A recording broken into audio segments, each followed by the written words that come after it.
Salut, c'est Cyrielle de Raison Famille. Il y a un vrai amalgame qui est fait, selon moi, entre la parentalité positive et le laxisme.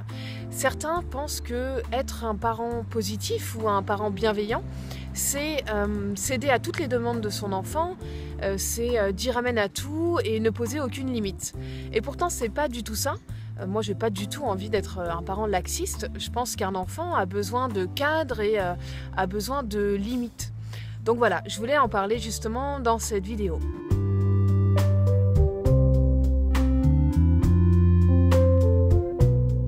Moi, j'ai pas du tout envie de faire de mon garçon un enfant roi ou un enfant gâté. J'ai juste envie de faire en sorte qu'il soit un enfant écouté et un enfant considéré. Un enfant considéré comme une personne à part entière. Or c'est bien ça, hein, dans la parentalité positive, c'est ce qu'on ne veut pas faire subir à d'autres adultes et ce qu'on n'aime pas subir nous-mêmes, eh bien on ne le fait pas subir à notre enfant sous prétexte que justement c'est simplement un enfant.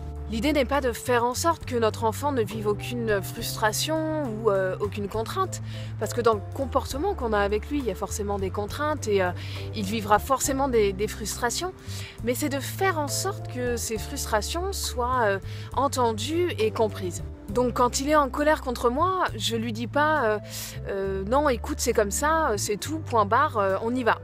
Non, je lui dis plutôt voilà, t'avais encore envie de jouer avec ce jouet, je le comprends, j'ai vu que tu t'amusais bien, c'est normal que tu pleures, que tu sois en colère, que tu sois déçu, que tu sois triste, ce que tu veux, mais voilà, maintenant il faut y aller. Donc c'est juste écouter ses émotions, lui dire que, lui montrer même qu'on les a prises en compte, c'est pas plus compliqué que ça. Là il y a un kayak derrière moi, sympa. Et puis il y a autre chose, souvent en tant que parent, on a peur de céder du terrain ou de céder des choses à notre enfant parce qu'on a peur de perdre notre autorité, on a peur d'être un parent faible. Et du coup, je trouve ça un peu dommage parce qu'on a tendance à leur dire non à tout bout de champ, à leurs demandes, à leurs envies ou quoi que ce soit, juste par habitude ou juste par crainte de perdre notre autorité. À mon sens, il faut vraiment réfléchir à la demande ou à l'envie de notre enfant. Si après réflexion, on estime que finalement on peut dire oui, alors disons-lui oui, tout simplement. Je sais pas, je prends l'exemple de Léo en ce moment, il développe une nouvelle passion pour le linge propre. Il plonge de tout son être dans le linge propre. Du coup, moi, la première fois, je me suis dit, et je lui ai dit, mais non, on plonge pas comme ça dans le linge propre. Donc je l'ai empêché de le faire. Et puis après réflexion, je me suis dit, mais où est le problème en fait? Est-ce que ça me dérange vraiment? Finalement, j'ai trouvé ça drôle et voilà, j'ai joué avec lui tout simplement. Donc voilà, ça c'est juste un exemple. Ensuite, chacun place ses limites là où il veut, selon ses sensibilités, quoi.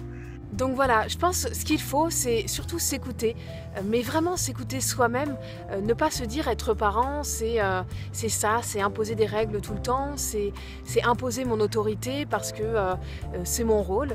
Non, il y a quand même une notion de plaisir qui est hyper importante à garder à l'esprit tout le temps. Voilà, c'est s'écouter et c'est faire ce qui nous semble juste pour nous. Voilà, n'hésite pas à partager en commentaire ce qu'est la parentalité positive pour toi, ce que tu penses aussi de cet amalgame qui est fait parfois entre parentalité positive et laxisme. Et puis je te dis à bientôt pour la prochaine vidéo.